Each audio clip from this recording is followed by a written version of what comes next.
요즘에 여자 축구가 또 핫하죠. 그래서 한국 여자 축구의 현 주소에 대해서 자세하게 풀어보겠습니다.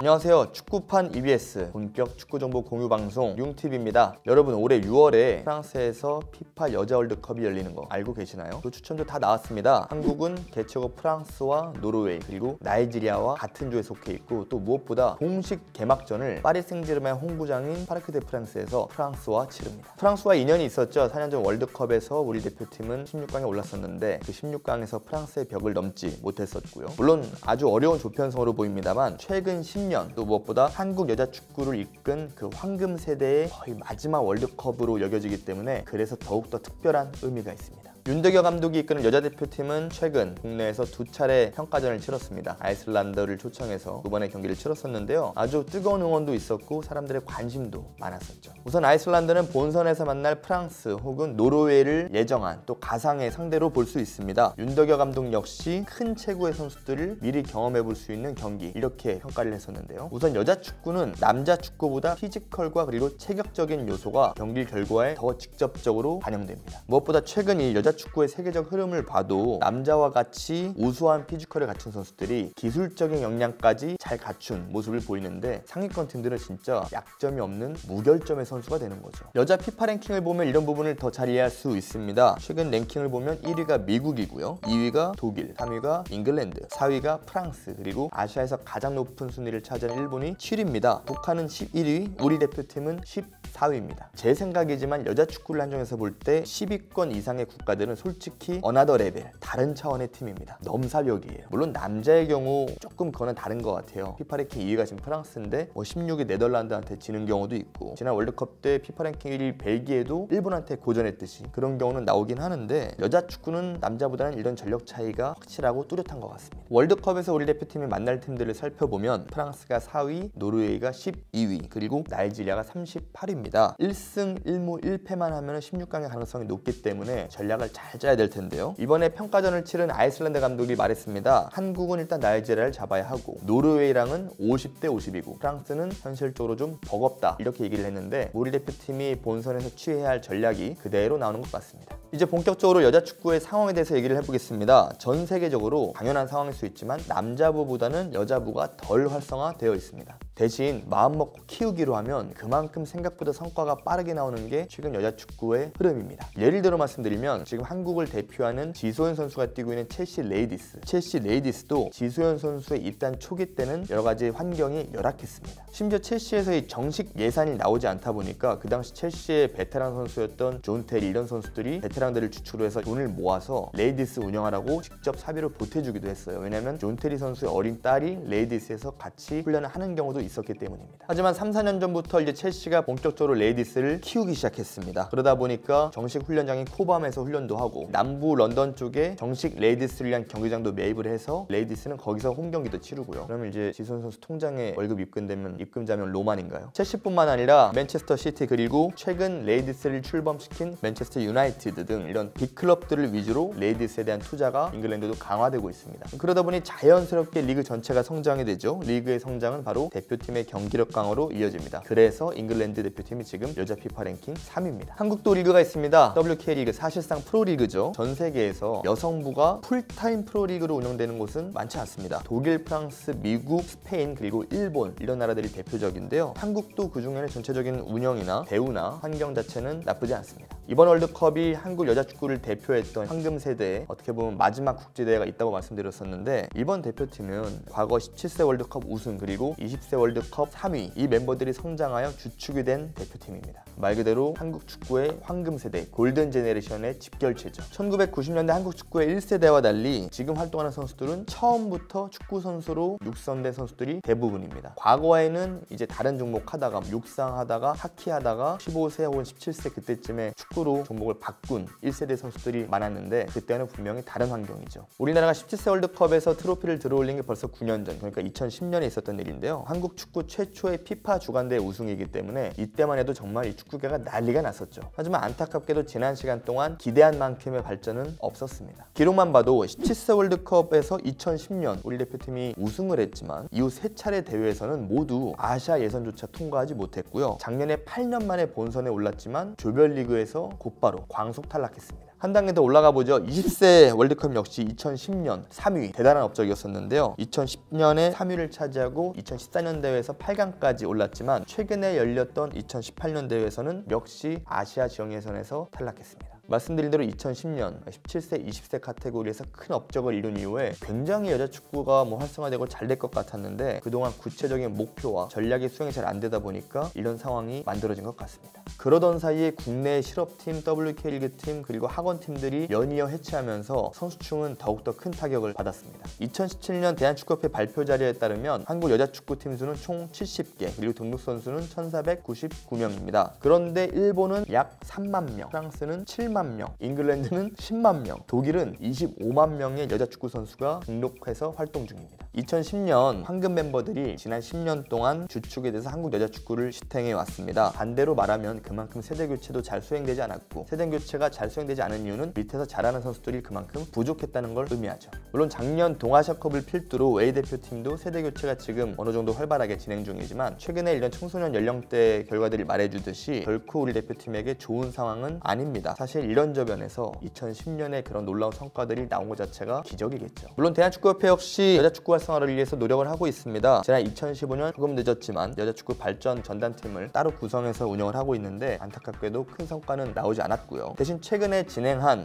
정책보고회에서 여자축구 활성화를 위한 구체적인 방안들이 제시되었습니다. 대표적인 부분을 좀 말씀드려 볼게요. 여자축구 A매치를 확대하고 각급 대표팀을 상비군을 강화하면서 또 동시에 여자 지도자 및 행정가를 양성한다. 이런 것들이 주된 내용인데요. 앞으로 차근차근 잘 진행되길 바라는 마음입니다. 그래도 여자축구는 그동안 많은 발전을 했습니다. 지금 주축인 선수들의 재능도 물론 특별했고요. 한국과 가까이 위치한 북한, 중국, 일본 이 국가들의 전 세계적인 레벨에서 경쟁력이 꽤 좋은 편입니다. 이런 팀들과 클럽 혹은 이제 대표팀 상황에서 교류를 좀 하다 보니까 우리 대표팀이 자연스럽게 강해진 부분도 있습니다. 특히 일본은 세계 챔피언을 경험한 팀입니다. 우리보다 피지컬적인 요소가 훌륭하진 않지만 기술과 전술 이 두 가지 요소로 피지컬의 약점을 뛰어넘은 일본이죠. 물론 그 능력이 압도적이기 때문에 가능했던 일입니다. 흥미로운 예를 한 가지 들어드릴게요. 한국은 일본보다 피지컬이 우세하지만 기술이나 전술에선 뒤처집니다. 그런데 한국은 중국보다 개인 기술이 조금은 좋은 편이지만 피지컬에서는 뒤처집니다. 북한보다는 전체적인 능력이 나쁘진 않지만 정신적인 부분이 약간은 또 부족하다는 평가를 받습니다. 그러니까 이 세계 레벨로 볼 때 한국 여자축구는 이 정육각형의 능력치를 갖고는 있지만 문제는 그 육각형의 크기가 조금은 작네요. 그래서 세계 무대를 나갔을 때 애매하다고 평가를 받는 것 같아요. 과거 중국이 세계 축구의 중심에 섰을 때처럼 체력적으로 정말 어마어마하게 우세하던가 아니면 최근 일본이 월드컵을 집행한 것처럼 기술이나 전술적으로 월등하던가 이래야 되는데 그런 부분이 지금 육각형 사이즈가 애매하다 보니 한국의 현재 한계를 드러내고 있습니다. 사실 그런 요소들을 극복할 수 있는 게 첫 번째로 일단 국내 저변이 되겠고 나가 국제 무대에 대한 경험이 될 텐데 한국 여자 선수들은 국제대회 경험, 국제 무대에 대한 감각 이런 부분에 대해서 부족함을 가질 수밖에 없습니다. 왜냐하면 지소연 선수도 여러 차례 밝혔듯이 A매치데이 때 남자만 하는 게 아니라 여자 대표팀들도 소집해서 훈련이나 경기를 해야 되는데 우리 대표팀은 큰 이벤트가 아닌 이상 소집 자체도 혹은 국내에서 평가전을 하는 것도 횟수가 적었기 때문이죠. 허나 그래도 분명한 건 현재 여자 대표팀 선수들의 개인 기량은 우수한 편이고 또 무엇보다 현재 대표팀에서 보여주는 경기력보다 분명 더 발전할 수 있는 여지가 있다는 겁니다. 국내 WK리그는 지금 매니아층을 필두로 활성화되고 있고 여자 선수들도 대회 활동을 열심히 하면서 여자 축구 팬들에 대한 수요도 늘어나고 있습니다. 제 개인적인 의견이지만 이번에 협회 정책보고에서 발표된 여자축구 관련 내용 중에서 가장 공감하고 중요시하게 생각되는 부분이 있어요. 바로 여자 지도자 및 행정가의 양성인데요. 저는 모든 스포츠 종목의 여자분은 여성 감독이 맡아야 되는 게 이상적이라고 생각합니다. 기본적으로 남자 선수와 여자 선수는 매우 다릅니다. 세밀하게 얘기를 하면 지도자의 코칭 방법이나 말 한마디 전달할 때 받아들이는 방식이 완전히 다른 것인데요. 그런 점에서 볼 때 현재 WK리그의 유일한 여성 감독인 보훈상무의 이미영 감독님을 응원합니다. 한국 축구의 모든 상황이 그렇듯이 여자 대표팀, 여자 축구도 시간이 필요합니다. 6월 월드컵에서 우선 대표팀의 좋은 성과를 응원하고요. 좋은 여성 축구인이 앞으로 한국 축구에 많이 배출되길 희망합니다. 여자 축구 힘냅시다.